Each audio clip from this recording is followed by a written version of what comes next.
You did a video, I think it was a couple of years ago. Do you remember that Darren Brown experiment about Yeah, betting on the horse racing? Yeah. It's fascinating, that one. It would basically get the fact that if you get enough people to predict an outcome of something, you will get one person who'll get like 50 things right in a row. That doesn't mean they're a genius. Yeah. It just means statistically you're going to find someone. And this is a great topic in investing as well, when we come back to, because we talk about the market and we talk about trying to beat the market. Now, there will be people, and there are people who do beat the market consistently and have beaten it for years. The likes of Warren Buffett with Berkshire Hathaway. You had the likes of John Templeton. You had other popular famous investors. Now, that's all well and good. Who's going to beat the market moving forward?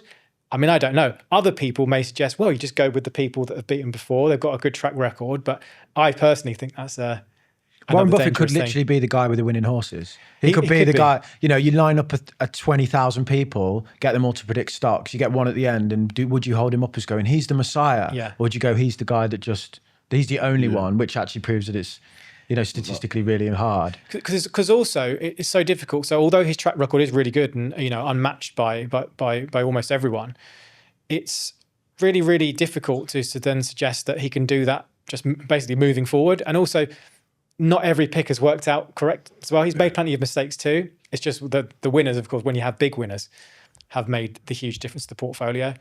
It's such an interesting topic, and I think the reason people will keep trying to beat the market though is because there's so much at stake. Well, if you get it right, the reason Warren is so rich is because the rewards for doing something are massive, and the rewards are so massive because the risk is so high. Because risk and reward correlates perfectly in that sense. Why is he worth hundreds of billions? Because he did one of the riskiest things on the planet and won. You know, basically, If you want to try and replicate that, you've got to understand that the chances of you doing it are very low, because there's no easy way to earn 100 billion quid. That's it. Yeah, I try and think about investing. I try and compare it to something else, but I think it's quite difficult.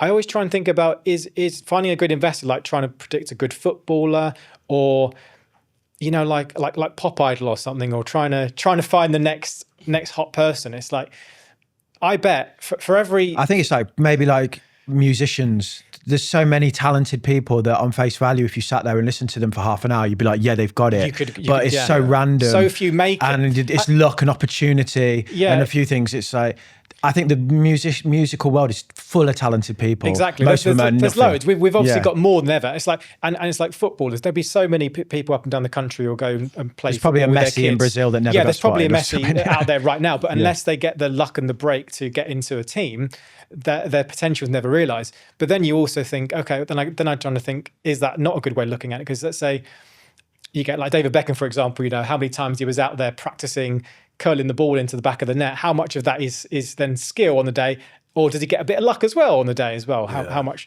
goes into it? But that's trying to predict who's going to have good stock picks in the future, I think, is so difficult. But we still do it, because I still have a few, you know, still play around. That was a clip from our chat with finance YouTuber Toby Newbat. To watch full episode, click right here.